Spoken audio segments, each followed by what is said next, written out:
Welcome to February's Kids Ask Dr. Bug. I'm Dr. Bug, and I've got 3 questions today, all about insects in winter. Here's Reggie to start us off.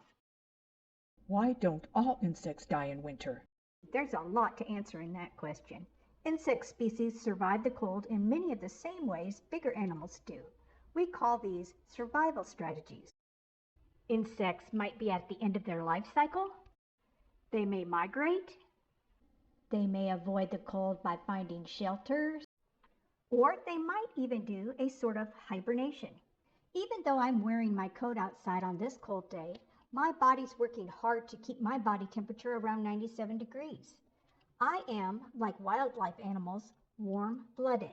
Arthropods, which include insects, arachnids, like spiders and ticks, and myriapods, like millipedes and centipedes, are cold-blooded, which means their bodies do not generate heat like you and me.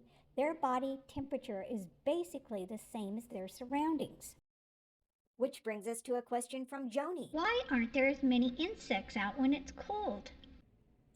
When temperatures get below 40 degrees, insects slow down. They aren't able to move around much, with a few exceptions, of course.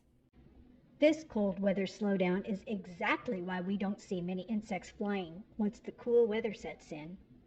But that doesn't really answer the question of how insects survive the cold winters. Some insects complete their life cycle each year with the seasons and die in late autumn. For example, some grasshopper moms lay about 20 eggs together in the soil, coated in a gooey insulation. The grasshopper mom dies, but her protected eggs can withstand cold temperatures long enough to hatch in the spring. That second survival strategy is migration. Some species take off for warmer climates and return when it warms up. The best known migration is the monarch butterflies, but many butterflies and some dragonflies also migrate. A third survival strategy we find with insect species like honeybees. They store food in their hive and avoid the cold by huddling or clustering together. Some ant species also bulk up and burrow together in the ground to wait out the winter. Or you might find insects avoiding winter cold by sneaking into your house to stay warm.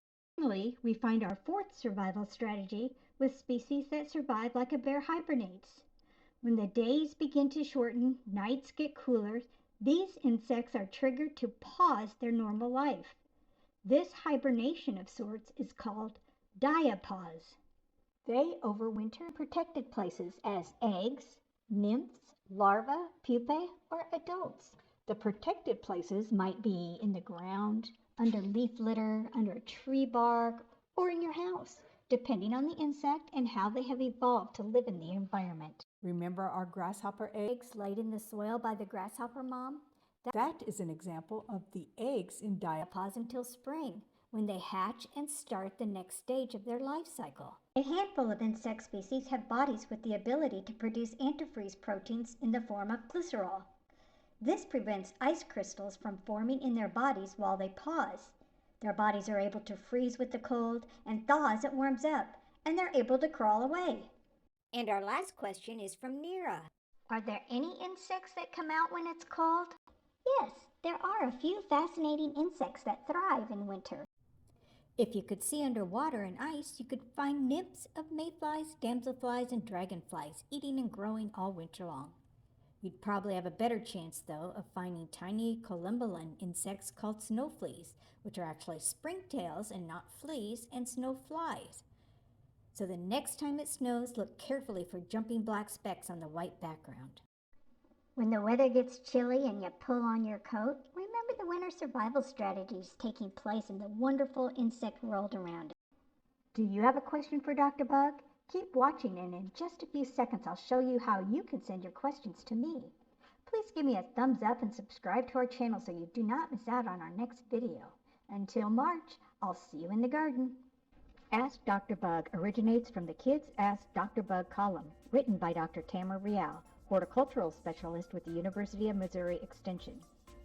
Her column can be found in garden publications, newsletters, and extension websites. Do you have a question for Dr. Bug? Send them to realt@missouri.edu. Put Ask Dr. Bug in the subject and include your name and age. Or ask your questions online at the address listed here.